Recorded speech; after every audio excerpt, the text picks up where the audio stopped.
Now that we've learned a little bit about what vectorization is and why it's necessary, we're going to jump into learning how to actually implement 3 different types of vectorizers over the next 3 lessons. Keep in mind that all 3 of these methods will generate very similar document term matrices, where there's one line per document, or text message in our case, and then the columns will represent each word or potentially a combination of words, as we'll see in the next lesson. The main difference between the 3 is what's in the actual cells of the matrix. So we'll start with count vectorization. This is basically the example that we ran through at the end of the last lesson. So count vectorization creates the document term matrix and then simply counts the number of times each word appears in that given document, or text message in our case, and that's what's stored in the given cell. So it's pretty straightforward. So again, we're going to use our SMS spam collection dataset, and then we'll build a function to clean it up just like we've done in the last few lessons. So in order to do this, remember to import pandas, string, and NLTK. Now, we're reading in stop words just like we had before, and I'll just call out that I opted to use the Porter stemmer to truncate the words. You could use the lematizer or experiment with a different stemmer. I opted to use the Porter stemmer just because it's a little bit faster than the lematizer. So we can go ahead and run this, and then we have the same condensed cleaning function that we used in the last chapter to remove punctuation, tokenize, and then remove stop words. The only change that I've made is now I'm stemming each word that is not in the stop words. So what this will return is a cleaned and stemmed list of tokens. Now, the difference is we're not going to use a lambda function to apply it to our data like we have in the past. The count vectorizer actually allows you to pass in a function to clean and tokenize your data. So you'll see as we move forward, we'll just pass in this clean text function, and let's go ahead and run that.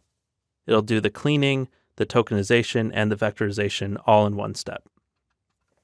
So the first thing that we need to do to implement the count vectorizer is to actually import it.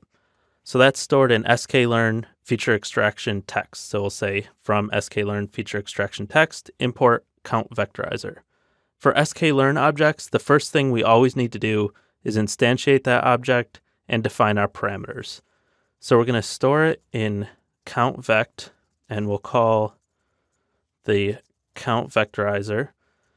And then as part of count vectorizer, there's an analyzer parameter, which will allow us to pass in the function that we created to clean up the text. And it'll apply that function all at the same time that's vectorizing the text. So we'll say analyzer equals, and we just pass in the name of our function, which is clean text. Feel free to explore the other hyperparameters for count vectorizer in the sklearn documentation. By not calling any of the other hyperparameters like we are here, they'll just remain set at the default, which is okay for this example. Now, we want to use that count vect object, and we want to fit it on our body text. So we'll call data body text, and then we'll store that as x counts. Now, there's one catch here. If we only fit it, it won't actually do anything to our data. It'll just train the vectorizer object to learn what words are in the corpus. So if we want to actually fit it and then transform our data, in other words, if we want to fit the vectorizer and then actually vectorize our data and turn them into feature vectors, then we'll need to call fit underscore transform, and that'll actually do the fitting and transform our data. So what will be stored in x counts is the vectorized version of the data. Now this concept of fitting and then transforming, or fitting and predicting, will become much more clear as we use it quite extensively over the next few lessons. Now that we have our actual counts, let's go ahead and print out x counts shape to see how many text messages we have, and then how many unique words we have, which will represent how many columns we have. And then also let's print out from count vect, which is our stored vectorizer, we can call this get feature names method. And what that'll do is it'll print out all of the unique words that are found across all of the text messages. Okay, so now we can just run this. It'll take a second to run, and it'll print out the shape at the very top. So this tells us that there are 5,567 text messages, and across those 5,567 text messages, there are 8,104 unique words, which means our document term matrix has 5,567 rows, and 8,104 columns. And then the get feature names basically means here are the names of the columns of our document term matrix. So you'll see a lot of these feature names are actually numbers. So we could have created a process to remove these numbers, but for this simple example, we didn't do that. This shows you how to actually fit and transform your data set, but to get a better feel for what your data set actually looks like once it's vectorized, I'm going to take a much smaller sample because it's a little difficult to really visualize a matrix of almost 6,000 by 8,000. Okay, so the first thing we'll do is just select the first 20 rows or the first 20 text messages from the original data set. Then we're going to run through the exact same process that we created before. We'll call our count vectorizer, and for our analyzer, we'll pass in our cleaning function. We previously stored this as count vect. This time we'll just call it count vect sample. And then now, if you remember, now that we've instantiated that object, now we can use that count vect sample and we do fit transform, and we'll call it on data sample that we've just created on the body text column. And then we want to go ahead and assign this to x counts sample. And then just like last time, we'll go ahead and print out the shape x underscore counts underscore sample dot shape to print out the number of rows and columns of our new data set, and then print out the feature names. Count vect sample dot get feature names. So now we can go ahead and run that, and you can see this is much more digestible than we saw before. So now, instead of 5,567 by 8,104, our matrix is just 20 rows by 192 columns. And here are the new feature names. So there's some numbers in there, but you can also see around, brother, call, caller, things like that.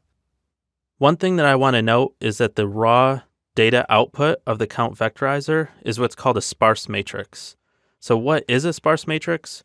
Well, when you have a matrix in which a very high percent of the entries are 0, as we do in this case, and you'll see that in just a minute, instead of storing all these zeros in the full matrix, which would make it extremely inefficient, it'll just be converted to only storing the locations and the values of the non-zero elements, which is much more efficient for storage. So if we just try and print out this x counts sample, you would have previously expected it just to give us our matrix, but instead it'll just say this is a sparse matrix object with 218 stored elements. So in order to print out the matrix, we have to expand this sparse matrix out to a collection of arrays and then create a data frame from that. So we'll start with x counts sample, and then to expand them all out to arrays, we just add this toArray method.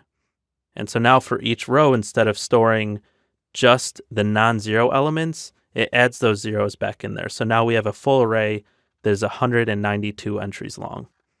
Lastly, to create a data frame out of this, we just have to call pd.dataframe and wrap that around x counts sample.toArray. And then we can store that as x counts df for data frame. And then let's go ahead and print that out to see what it looks like. And this is our document term matrix. So you'll see it's 192 columns by 20 rows. And you'll see the counts in here, which are mostly ones in the columns that you can see here. There are 2s, 3s, 4s scattered throughout as well. You'll notice that the column names don't contain the word they actually represent. They're just numbered from 0 to 191. Now again, for Python, this doesn't really matter because it doesn't know the difference between a column name of 5 and a column name of text. So it's just going to learn from the entries in that column and its relationship with our label to figure out how it can contribute to the model. Now, with that said, it would be nice for our purposes to be able to see what words those columns actually represent. So we can do that by calling this get feature names method. So count vect sample.get feature names like we called above. And then all we have to do is just assign that to the column names of our data frame. So x counts df.columns. So that'll just pull all the feature names that we looked at before and store them as the column names of this data frame that we just created. So let's go ahead and print out that data frame. And now you'll see this is exactly the same data frame. Now we just have the actual column names here. So you'll notice, for instance, for the very first text message, the numbers like 1, 100, and then wet and winter and word don't occur there. So for instance, in the first text, you'll see that win and weekly do occur, while numbers like 11 and 12 do not. And you can carry that through the rest of the text messages. So that's a brief introduction into the count vectorizer. Now that we've established some of these basics and we understand how to call it in sklearn, it'll be much easier to run through the next two lessons.